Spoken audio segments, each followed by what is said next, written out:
Hello friends, நம்ம இப்போ பார்க்க போகிறது வந்து என்னோட ப்ரிலிமினரி எக்ஸ்பீரியன்ஸ் தான் பார்க்க போகிறோம். என்னோட குரூப் டூ ஏவோட ப்ரிலிமினரி எக்ஸ்பீரியன்ஸ் தான். எடுத்தவொடனே ஜிஎஸ்ஸு, அதுக்கடுத்து தமிழ் இருந்துச்சு. அதுலேயே கொஞ்சம் டிஸப்பாயின்மெண்ட் தான்.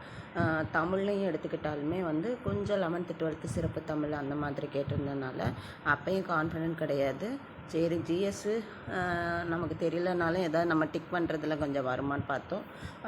ஆன்சர் செக் பண்ணதில் வெறும் 42 தான் வந்துச்சு.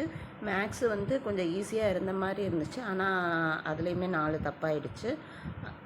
ஸோ என்னோட மொத்த மார்க் வந்து 149.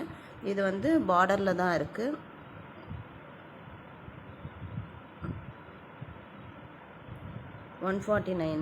பார்டர் தான். அதனால் நான் வந்து செல்ஃப் ஸ்டடியே பண்ணிடலாம். ரிசல்ட் வந்ததுக்கப்புறம் ஏதாவது இன்ஸ்டியூட்டில் போய் ஜாயின் பண்ணிக்கலாம் அப்படின்னு நான் பிளான் பண்ணி வச்சுருக்கேன். அதனால் குரூப் 2A மெயின்ஸ் வந்து செல்ஃப் ஸ்டடி பண்ணலான்ட்டு இருக்கேன். ஸோ நமக்கு தெரியும் குரூப் 2Aவில் வந்து தமிழ் வந்து 60 மார்க்ஸு, ரீசனிங் வந்து 40 மார்க்ஸு, ஜிஎஸ் வந்து 100 மார்க்ஸு. தமிழ் 60 மார்க்ஸ் எதுலேருந்து வரும் நம்மளுக்கு தெரியும், பார்ட் ஏலேருந்து தான் வரும். Part A. அதே மாதிரி ரீசனிங் வந்து ஆர்எஸ் அகர்வால் புக்கு தமிழ்லையும் இருக்குது, அதை பார்த்துக்கலாம். அப்படி இல்லாட்டினா ஏதாவது யூடியூப் சேனலை ஃபாலோ பண்ணிக்கலாம்னு நினச்சிருக்கேன். ஜிஎஸ் 100 மார்க்ஸ் மட்டும் நமக்கு புக்கில் எது கவர் ஆகுதோ அதை ஃபஸ்ட்டு முடிச்சுக்கலான்ட்டு இருக்கேன். அந்த மாதிரி பண்ணிக்கலாம் ரிசல்ட் வர வரைக்கும் அப்படின்ட்டு.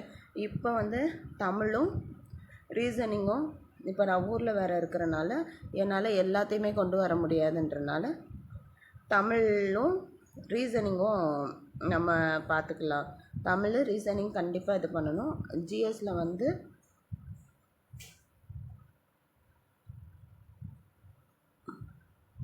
ஐஎன்எம்மும் யூனிட் 8ம் வந்து நம்மளுக்கு வந்து புக்கில் தான் கவர் ஆகிருக்கு.